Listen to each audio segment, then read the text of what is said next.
being recorded.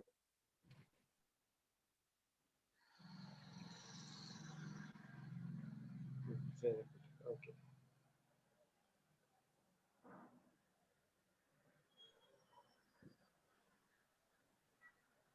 You can shut off. Yeah, let's start, sir. Yes. Good evening, ladies and gentlemen. A warm welcome to this evening's Colors of Glory virtual meet. I am G.S. Simhanjana, one of the coordinators of this event. This is one in a series of fortnightly virtual meets we have been hosting ever since the pandemic set in last year.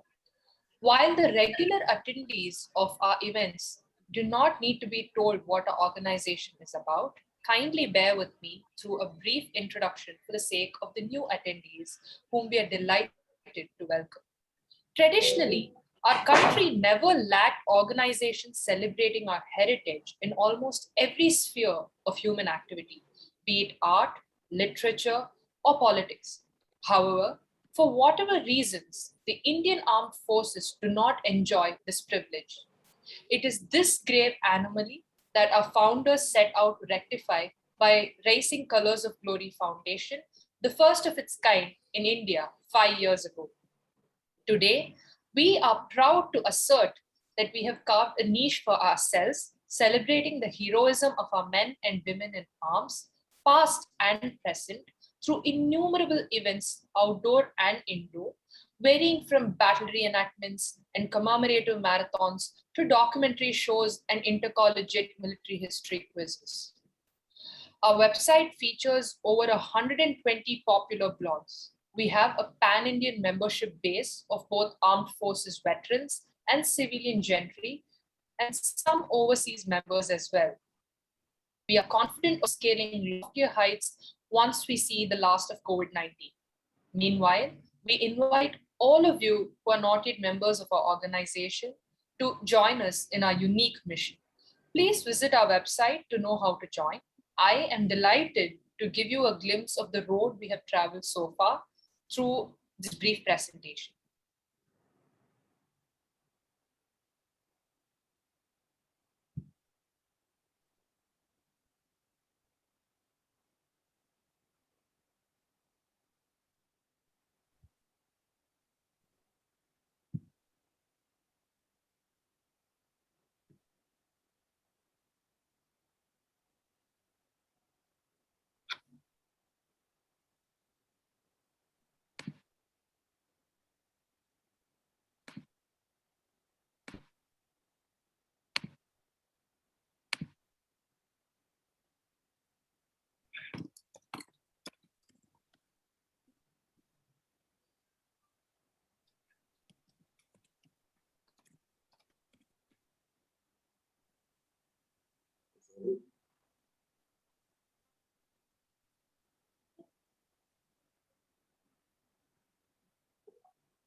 Thank you.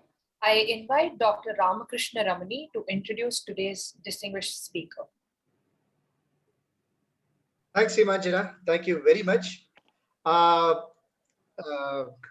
Dear audience, it's an honor and a privilege to introduce Captain Ramachandran today. Of course, he's a person who needs no introduction to this set of audience who are very familiar with the colors of glory, our webinars and what we do. However, for those who are with us for the first time, let me introduce Captain Ramachandran to you all. Captain D.P. Ramachandran is a war veteran and a military history enthusiast who has authored 3 books and a number of articles on the topic, besides raising the Colors of Glory Foundation, the first ever venture in India promoting awareness of the country's military heritage. While his first book is an account of his first-hand experience as a tank commander in the 1971 Bangladesh War, and the second one is a battlefield history of South Indian soldiery, the third one, which he is presenting today, is a coffee table book portraying a comprehensive history of the Indian Army through the battles it fought over the centuries. After serving in the Army on a short service contract for 10 years, Captain Ramachandran switched over to a corporate career that spanned 36 years, at the end of which he has made Chennai his home. He blogs regularly on the Colors of Glory website.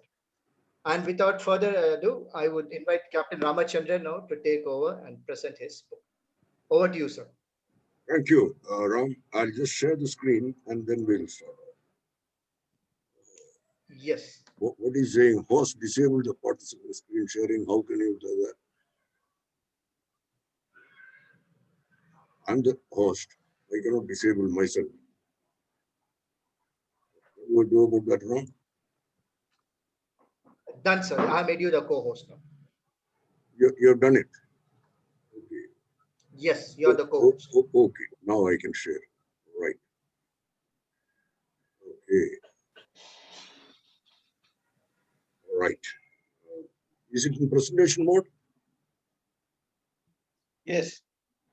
It is already. It is already in presentation mode, right? Yes, yes. Okay. Good evening, ladies and gentlemen. This is a book which was released in February last year at the Chennai Book Fair, but hit the stands only recently for COVID outbreak and lockdowns that followed release. Consequently, the book has never been formally launched, when I could showcase what the book is about. We still don't know when physical meetings may be possible. Therefore, I thought I might as well tell the Colors of Glory audience at least about the book when I found a slot now with no speaker readily available. Thank you all for being here. At the very outset, let me tell you this book is no masterpiece or something in literary or historical terms. It's a coffee table book. But 20 years of my reading and researching India's military history has gone into the making of it. And as far as I know, it is the first attempt of this kind to encapsulate the whole of it in this manner. When I say the whole of it, all of Indian military history, commencing with the colonial period. Why, you may ask? Did we have any military past prior to the colonial period? Indeed, we had, commencing with Porus at Jhelum, later on embellished by the great achievements of the Mauryas and the Cholas. We had a glorious military past. In fact, we are inherently, I'm sure we are inherently a warring nation. Otherwise, we wouldn't have had epics like Ramayana and Mahabharata. Somehow,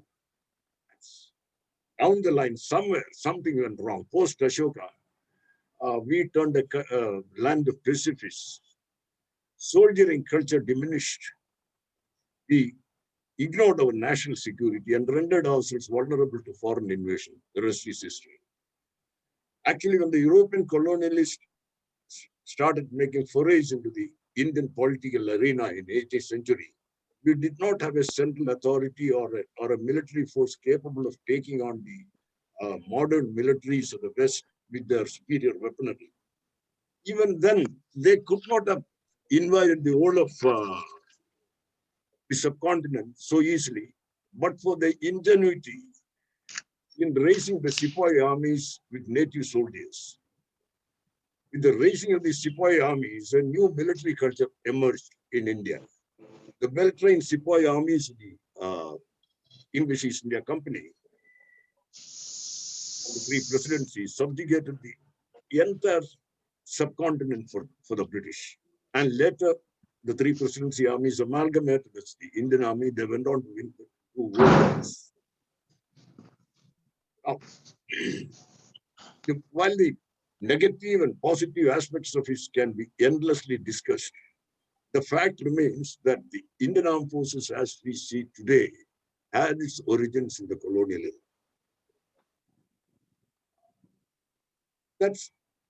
Thus, there is a clear disconnect between the history of the Indian Armed Forces, today's Indian Armed Forces, and the military culture that prevailed in India prior to that. That's the reason I chose to commence with the colonial era in writing this book.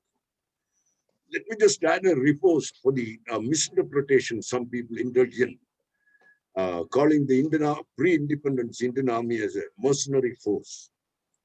It is the incompetence of our native rulers, their inability to tap the vast military potential available in the country, which the colonialists did, that led to our colonialism. There is no point in blaming the soldiers. They just went where the going was good. That will come to that later. Now, it was a case of the Indians conquering India for India.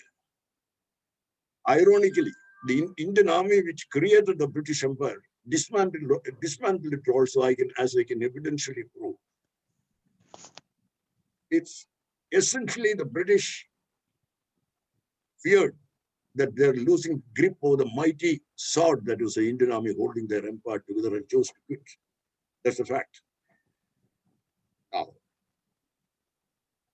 the point is, everything in history cannot be viewed in black and white. We should be happy that at the end of the day, we had one of the finest fighting forces in the world to defend our land when we got independence. It could not have happened but for those intrepid freebooters who were roaming the land in the 18th century, who chose a profession in arms under the British colors. I've chosen to tell the story of the Indian Army through the battles it fought, leaving out the mundane particulars of history. That is why I've titled it as such. Admittedly, the title is a bit of a misnomer because the Indian Army itself came into existence only in 1895 by amalgamating the three presidency armies of Madras, Bengal, and Bombay. But for the purpose of telling the story, I've treated the battles of the presidency armies also as battles of the Indian Army. I must tell you what motivated me to create this book. I've been interacting a lot with university students ever since Colors of Glory Foundation came into existence throughout various events, especially the intercollegiate military students. Frankly, I was rather appalled by the dismally low level of knowledge about our military history among the youngsters. A student even asked me, did you participate in the Second World War? Do I look that old? I had to ask her. So some of them didn't, many of them did not even know what the 71 war was fought for. So it is, we have, as a foundation, we have done our penny's worth by representing the government to include military history in the school curriculum. But that's just a shot in the dark. Therefore, I felt a book like this would be of some help.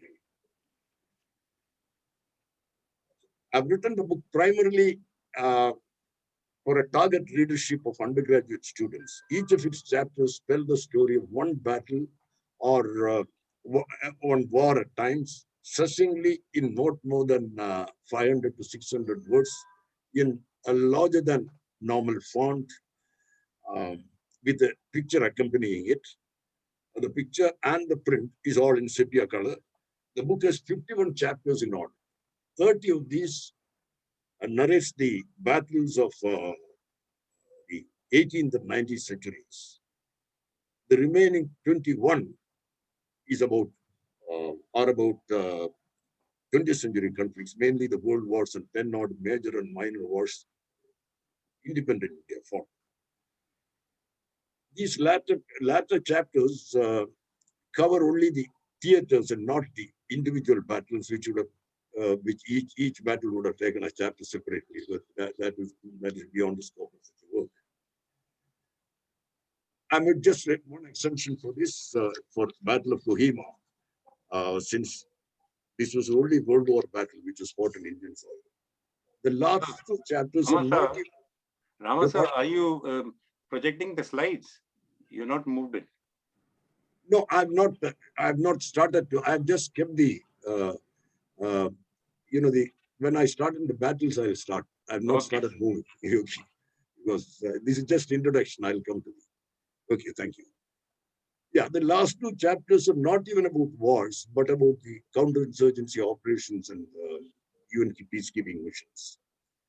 Although it's written for college students, it could be a good reference book for others also. In fact, apart from the main contents, it has got it carries an overview of each chapter at the beginning, so that a reader can get a gist of what each chapter is about.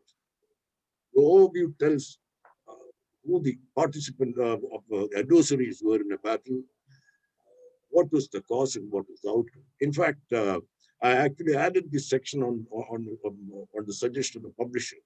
His point was that the reader can browse through the overview section and choose whatever interests him more. So much so by way of introduction of the book. Now about the contents. I'll speak about half a dozen battles featured in the book for 5 minutes each or so for you all to get a feel of what the book is about. I've chosen these battles for their significance they hold in India's as well as Asia's history. I didn't put the book. Yeah, so I'll keep the book there and start. So, yeah, Asia's as well as global significance in the history. Of course, there are many more important battles which are skipped because they are at least reasonably well known, like the Battle of Haifa or nearer home, Kolachal or Adar. Let's have a look at an interesting battle which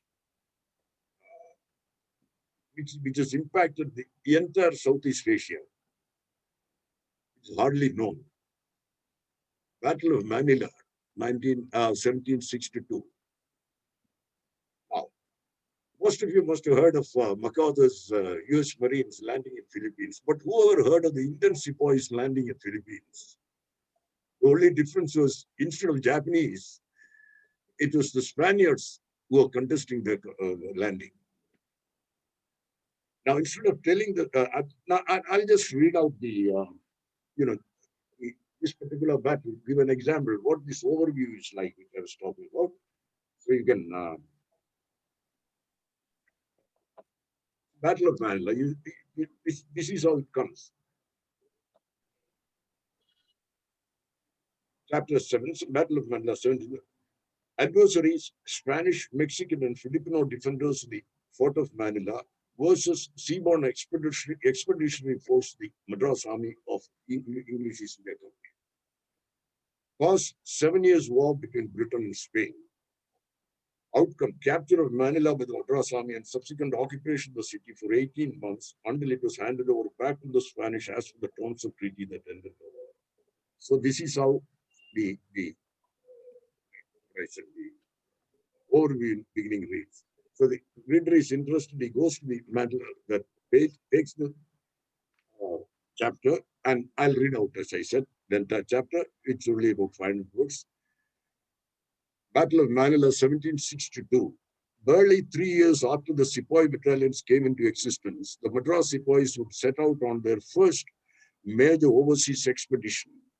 Following the outbreak of the 7 Years' War between Britain and Spain in Europe, a 15-ship invasion fleet of the English East India Company set sail from Madras early in August 1762 for the Spanish colony of Philippines.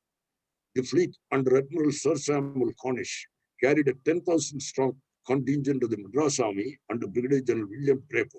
The contingent was made up of mostly of sepoys, with one British regiment, the 79th Foot Company.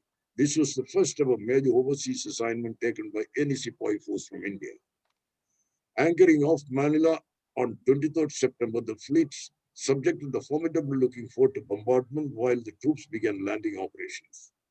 The Spanish garrison, comprising mostly Mexican soldiers joined by Pampagnos, the Filipino irregulars, tried to put up a stiff resistance initially. While the Mexican soldiers were none too effective with their fighting prowess, the Pampagnos turned out to be fiery fighters. Though armed with only primitive weapons like spears and swords, these locals managed to give the attackers a hard time. Nevertheless, with superior firepower and organization, the Madras army overwhelmed the garrison in a consistent battle of attrition, lasting almost a fortnight. Finding further resistance futile, the acting Governor-General of Philippines, Archbishop Manuel Rojo, surrendered the city on 6 October to avoid further bloodshed.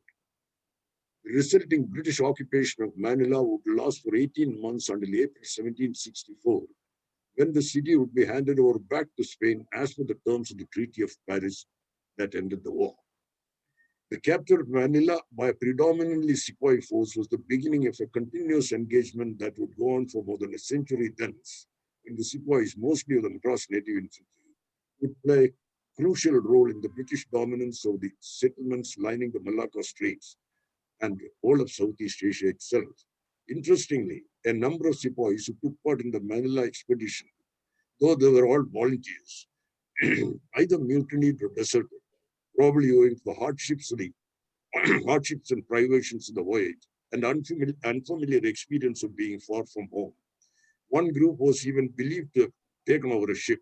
In many instances, such men stayed behind, later to cohabit with or marry Filipinos. Filipino lore has it that the descendants of these men live on the outskirts of Manila presently. The fact that people with Indian features can indeed be seen in these places today corroborates this story. So that's the story of that. And only this much, each chapter only this much long. So we will go on the, now you can see, oh, sorry, I haven't gone before that. And by mistake.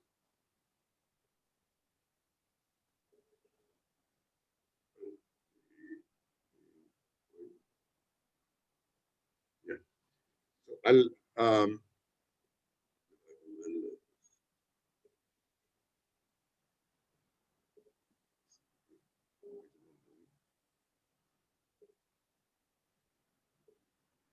okay. Now you see this, as you saw, this battle had opened the entire Southeast Asia, which was an absolutely primitive state until then. Look at them now, with modern cities like Singapore and Kuala Lumpur.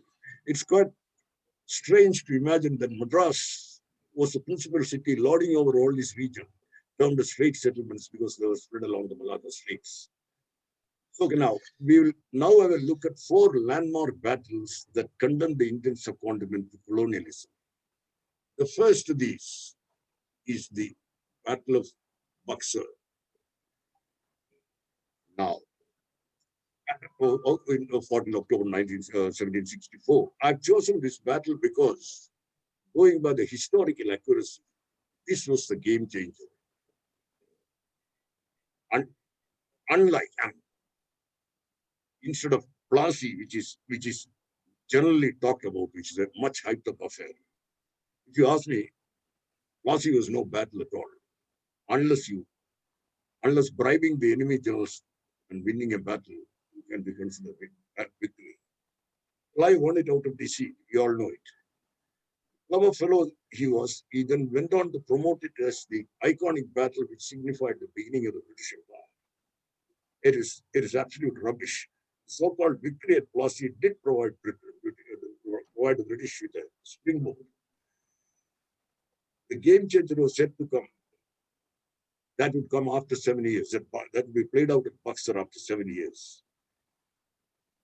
Although the Mughal Empire was no more the power it was once, with the Nawabs pretty much acting as autonomous rulers, they still had a lot of clout. They could unite. And that's what happened at BUXAR. The Nawabs of Bengal and Oudh is the UP Bengal region. And whatever forces were left of the fugitive Mughal Emperor Shah Alam II, they joined hands. They're a 40,000 strong army. Hector Munro, the British commander, could field only 7,000 men, 900 English soldiers, and rest of the sepoys against such a massive force. Yet he carried the day. It's a classical case of poor leadership on the side of the Mughals. Munro attacked on multiple fronts, isolating different groups, and one by one, lacking coordination, one by one they turned tail and fled. The whole thing was rounded up in a matter of a couple of hours. Shah Alam's general, Mirza Jafar Khan, he was the only one to put up a decent fight and protect the emperor in a last effort. Although he also surrendered eventually, honored. The Mughal emperor became a pensioner of the East India Company, giving away his entire realm in what a Persian chronicler recorded in lesser time than it would have taken part of a buffalo. And the British were masters of the entire northern coast. Hector Munro, incidentally, was no Napoleon Bonaparte. He was chased around and humiliated in later years in South by Hyder Ali, ending up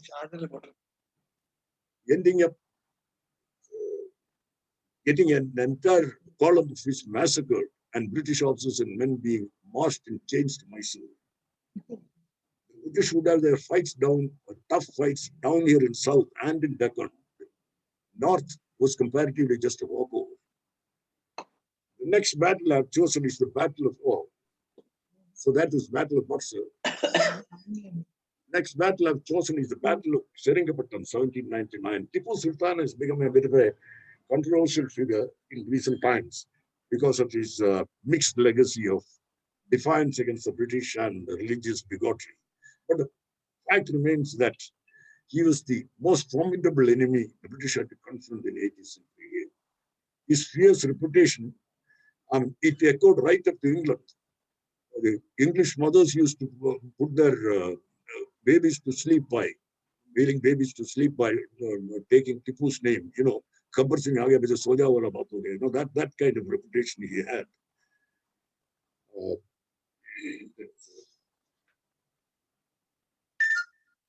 Now then again, he was Tipu and his father Hyder Ali fought the British for 40 years, often getting the upper hand. Unlike other native armies, they could quite well match the British because, in equipment and training, because of their alliance with the French. In fact, it is often said that Tipu lost his war against the British not at Seringapatam, but at Trafalgar.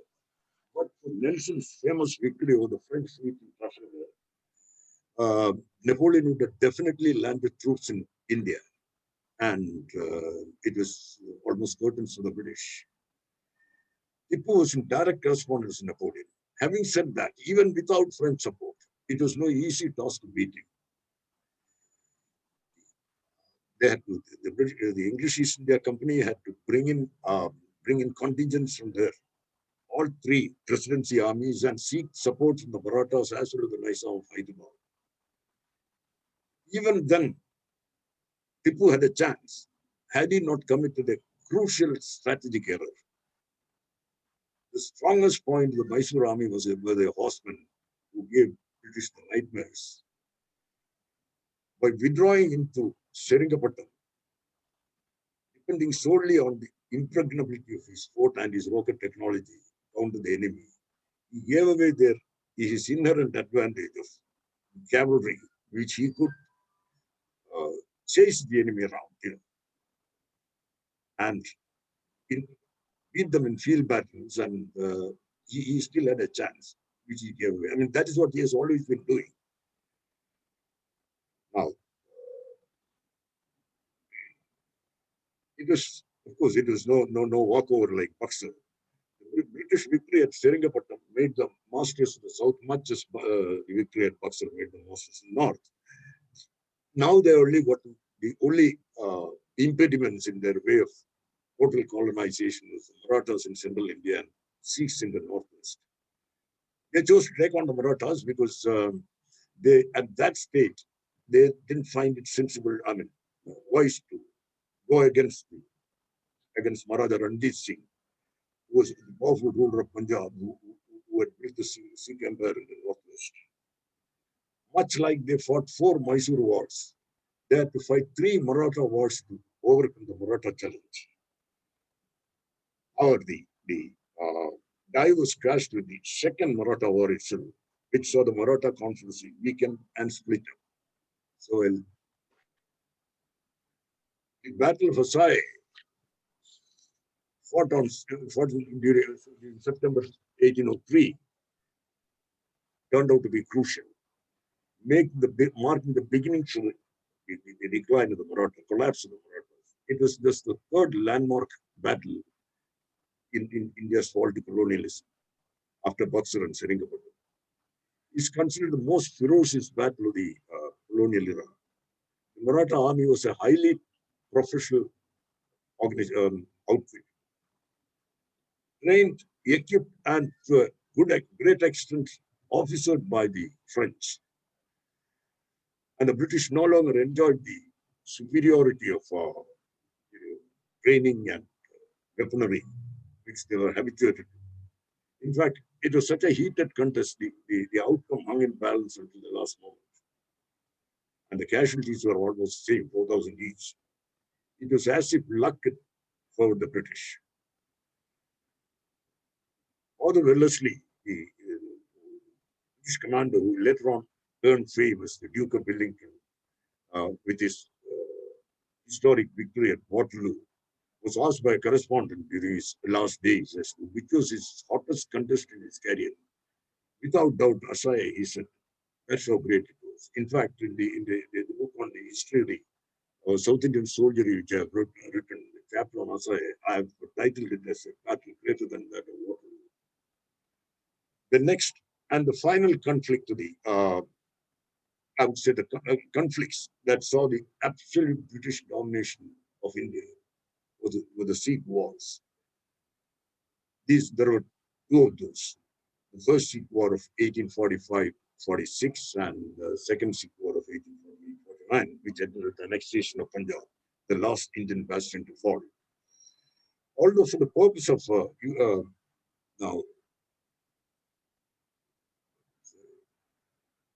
for the purpose of uniformity, I have titled the slide as Battle of Gujarat. It was a war of attrition that lasted for 4 years when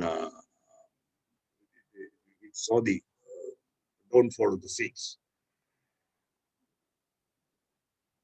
It's once again the unfortunate story of palace intrigues and disarray in the Sikh Empire after the death of Maharaja Ranjit Singh and the British, as usual, fishing in troubled waters that led to this tragedy.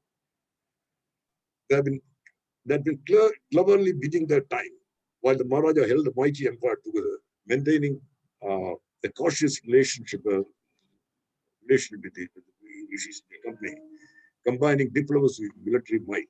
The Sikh wars, indeed, saw bloody fighting, the Khalsas holding their ground gallantly until finally outnumbered in the overall.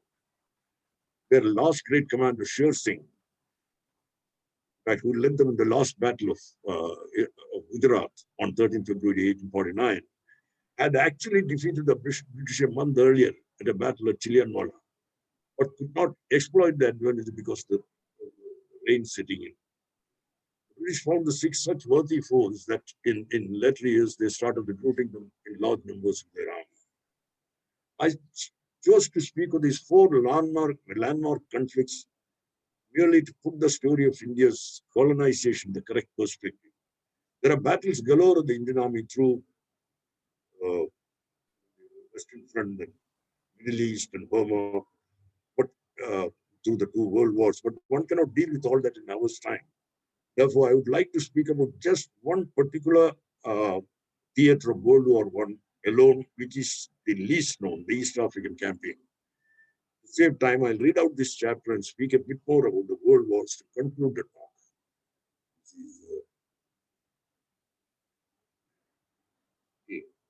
I'll read out the chapter. So it's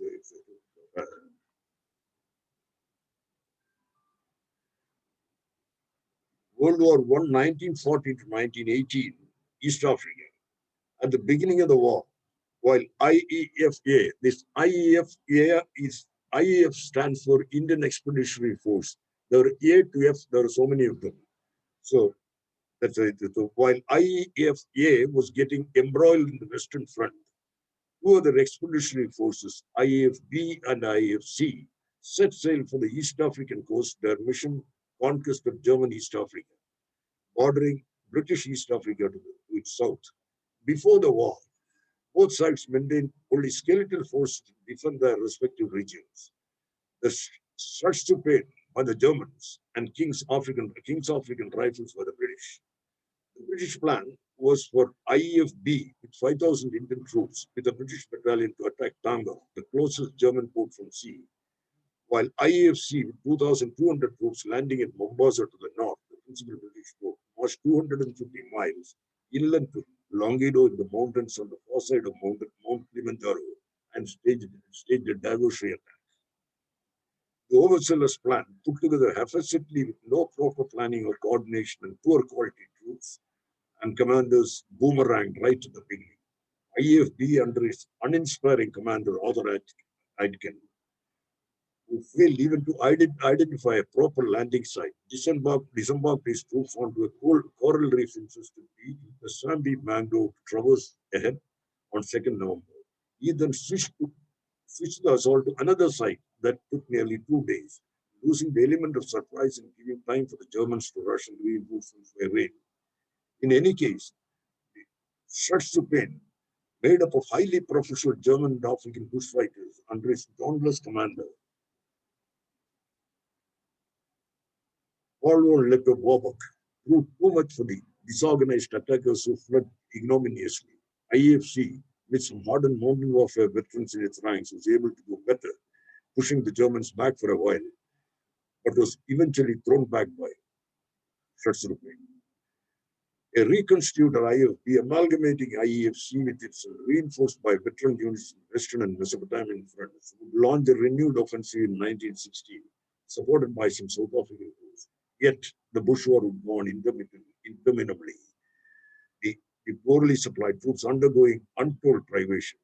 The Schutztruppen, which had grown in strength to 16,000 and taken to guerrilla warfare, would remain elusive until the end, surrendering only at armistice. So that was the East African campaign.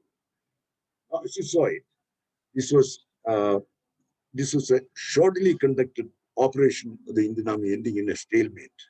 In fact, the East African Mesopotamian campaigns were two operations in World War I, which saw the British military leadership at its worst. The infamous surrender of an entire British division at Total Amora is far too famous or notorious, I would say.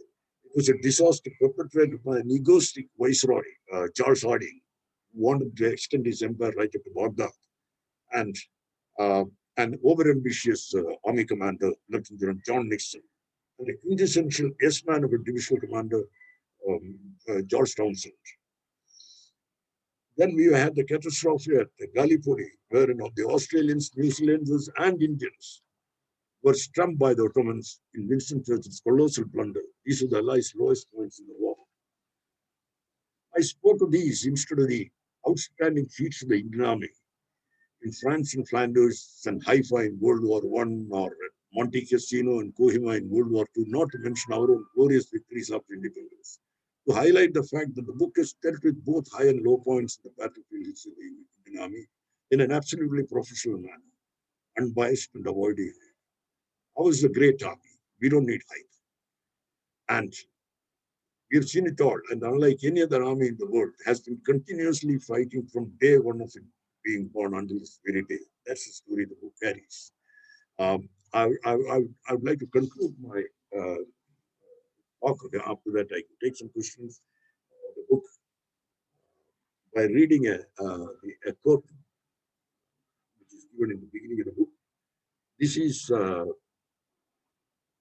by Marshal Ferdinand Foch, Supreme Commander of the Allied Forces in France during World War I, while addressing the Indian contingent attending the unveiling of the memorial for the Indian soldiers who fell fighting in the war at Norshapur in 1927. Return to your homes in the distant sun-bathed east and proclaim how your countrymen, drenched with their blood and cold,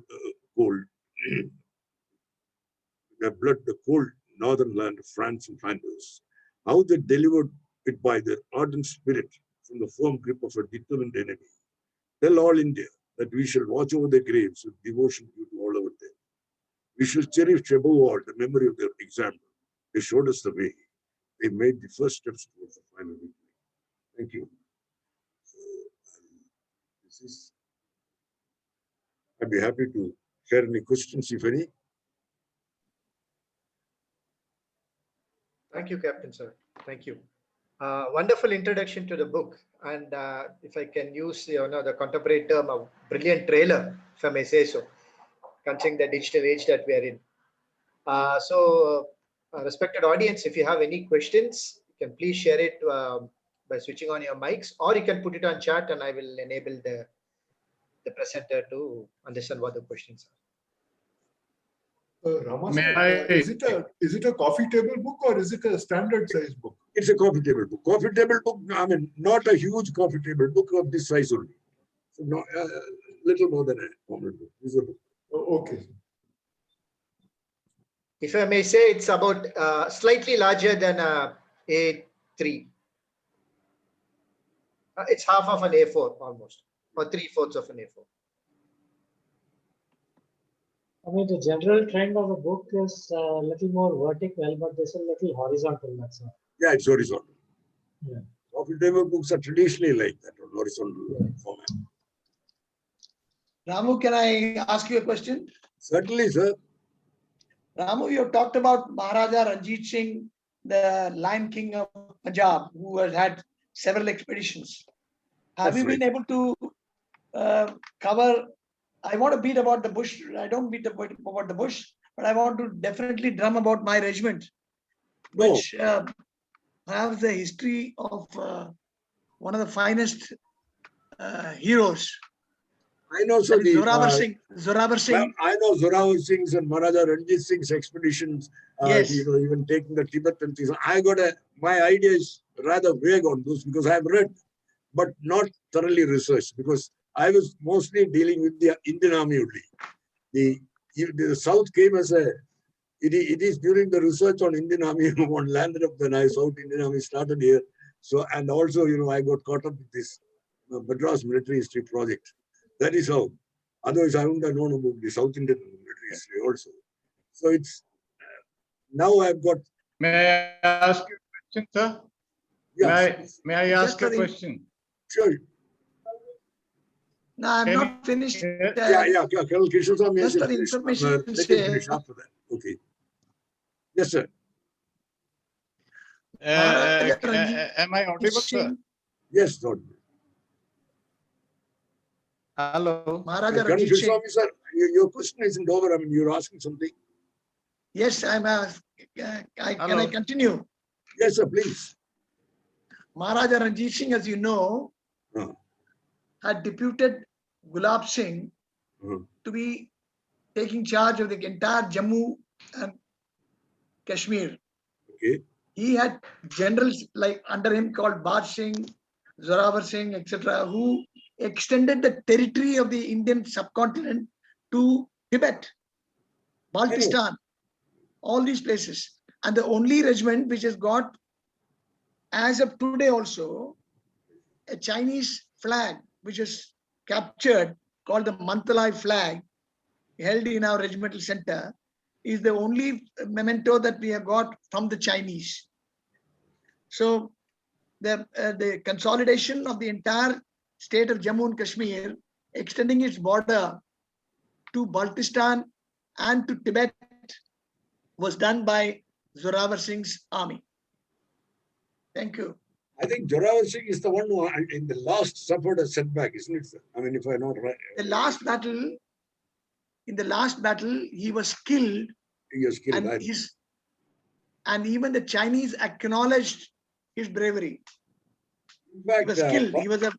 In fact, what I know about Maharaja Ranjit Singh more closely is his association with the first Afghan war, which was a blunder. Yes, And Afghan war was also there. You know, he very cleverly had the British plan, you know, sort of eating out of his hand. He won't commit himself, but we made them do like the Sri Lankans did. They made the British do the dirty job, and then went and got killed. The entire army was massacred, and Maharaja Ranjit Singh, his domain was safe, and he was sitting there. He was very shrewd, very good, you know. And also kept the empire so strong and united. But unfortunately, the palace in Greece is that, and these guys are just waiting for it. Yeah, but, May I ask a question, sir? Yeah, please, Mar. Come on. What happened? Hello. Yeah, go ahead. Hello. Go ahead. I can hear you. Sir, I read the book that you very kindly sent to me. Okay. The same book that you are giving the presentation on. Okay. I'd like to add a few things into that. Okay. You see, you are rightly touched upon from Battle of Oudh to Battle of Sindh. The Britishers fought 6 important battles. And I got the book also India Conquered by John Wilson, where he gives in a very sequence order as to how have they gone about. Battle of Bharatpur also needs a mention because that was the only place where the Captain Lake faced a defeat, and that was a crucial battle in the journey right up to Sindh. And the governor of Sindh, Mulraj, he went back on the treaty, and there was a second battle of Sindh, and finally they were able to establish. Second thing, before 1757, there were 4 main marine powers of the world who were contesting for space, trade, and all those things. And tremendous amount of resistance has been put up by our states in the coastal areas, because that was the first part of their journey when the French, Dutch, Spaniards, and British, whole lot of people were contesting for that area. That also, of course, you're doing that, but that also needs to be more highlighted. Second thing is that I want to bring out is that, unfortunately, we are shy of studying 1857. That was a unique Indian endeavor. I agree, it did not succeed, but it's worth mentioning for 132 days, Union Jack did not fly on the ramparts of Red Fort, kind courtesy Raja Nar Singh of Balabgarh, who was the main lieutenant of the Bahadur Shah Jafar. He was an old man. He was the only titular head. Next thing that I want to, which should be more appropriately highlighted, is our contribution in First and Second World War. You mentioned about Indian Expeditionary Forces. In September 1914, in the first time in the Battle of Festubert, 6 Jartelai was involved. I gave a presentation on that. And that was a turning point. First, the German soldier had to face a defeat. And they could not believe that the Indian soldier could perform that well. That gave tremendous amount of confidence in us. Unfortunately, that remains unsung because our own people, though First World War, our army was connected with full concurrence of the political leadership of that time. But in the Second World War, their expectations were different and they were not met, and then they started speaking different language. In any case, another thing that I want you to highlight is that in the venture up north, this needs to be, around Delhi. A lot of things have happened, especially after the collapse of Aurangzeb Empire. That is the time the Indians had an opportunity, and that has been exploited thoroughly by people who were active, like the Serv Khap army in this area. And you'll be surprised. There has been a battle of Tilpat, which is in present-day Haryana, in Faridabad, where Aurangzeb himself had to come against Veer Gokla, and 7,000 were martyred on the battlefield. So these are that aspect should also be highlighted. It's a tremendous amount of effort that you have taken to showcase our military heritage. Truly proud of you, sir.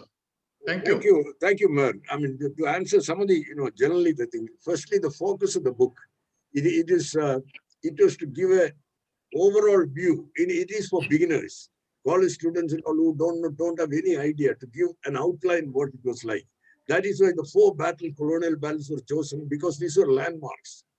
Like people, the history, they keep repeating, saying Plassey was nothing, as I said. Where BUXAR, the Mughal empire was finished. And then Seringapattom, Tipu's Sultanate was gone. And then Marathas increasing, and last 6. After that, Sindh and all these things, these are peripheral. There are so many battles. We went right up to Abyssinia, all kinds of battles. All are discussed there. They're given small chapters. And each chapter, like for 1857, you're telling, there is a chapter on 1857, if you look at that. And the last para tells what was the historical significance of it. This was a watershed incident where the happening in the entire format changed, because it was the end of the English East India Company. British ground took over. It put India on an inexorable path to freedom, because we become part of British Empire, because of democratic norms the British were professing. They had no way, and that is what Gandhi exploited. Actually, there are so many things. Yeah. It's Crown rule came in. So Directly responsible to the parliament. Somebody who reads it will understand. That I've highlighted wherever it comes, because that is how it is all it came about. So when you are talking, you are far more well-read and knowledgeable. Between us, we can talk. But these youngsters who are reading it, they will confuse if you tell so many things. They should, if they have interest, they must further pursue. There are separate books written on various theaters, Second World War. Each battle, as I said, Kohima itself, as a book has been written on Kohima, or the Simpsons, Kohima is one book, or just the Battle of Kohima. So like that, that's a lot. But I hope youngsters will be able to, they can get a foothold on the Indian military history. That is what the idea is. It's a great effort. There is no doubt, sir. You have addressed a huge canvas, taking it from those times right up to Ranjit Singh. It is a tremendous effort that you have made. The broad template has been provided. Wonderful, sir. Any other questions, gentlemen? Anand, nothing? And they're sitting like a statue. Now you create this chapter of CoG on the northern side, sir. We'll further expand it. Yes, I'm sorry I couldn't, because the in between, as you know, I had this COVID attack and so many things not to move out. I agree with you. Yeah, I agree with you. Yeah. Sort of children were up in arms saying that you're going out, you got COVID and all this. So I'm literally imprisoned at my house. In fact, I got a small submission also. There is one gunner officer who has documented all the gallantry award winners of Haryana. And it is such a wonderful read, you will be amazed. I request you, if it is possible, he can also be given an opportunity to give his presentation. He is publishing every week in Tribune. Dilbag is his name, Lieutenant Colonel Dilbag Singh. Now you do connect me to him. We'll be very happy, because as a matter of fact, I'm speaking today because we couldn't find a speaker for this day. Yeah, I'll do that. I'll do it myself. I thought, what else? I'm your true ambassador on this side, sir. Yeah. Please do get. We will. No. I'm quite happy about your position of a Haryana chapter, but with this lockdown, is very difficult unless we meet. We work. It's anyway. Hopefully by 2022, we should be able to move. It's going well. Any more questions, gentlemen? Thank you very much.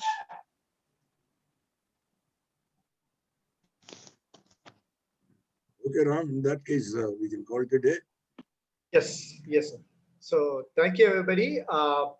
Before we close the session, please stand by for the national anthem.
Yes. Thank you, everybody. Thank you, Ram. Thank you very much, Ram. Thank you. Thank you. Thank you, sir. Thank you. Thank you, everybody. Good night. Thank you, everyone. Capt. Nice. See you tomorrow, Marshal. Yes, sir. See you tomorrow. Please. Tomorrow morning we have a program. Thank you. Okay, good night, everybody. Good night. night. Good night, Ramu. Good night. Excellent show.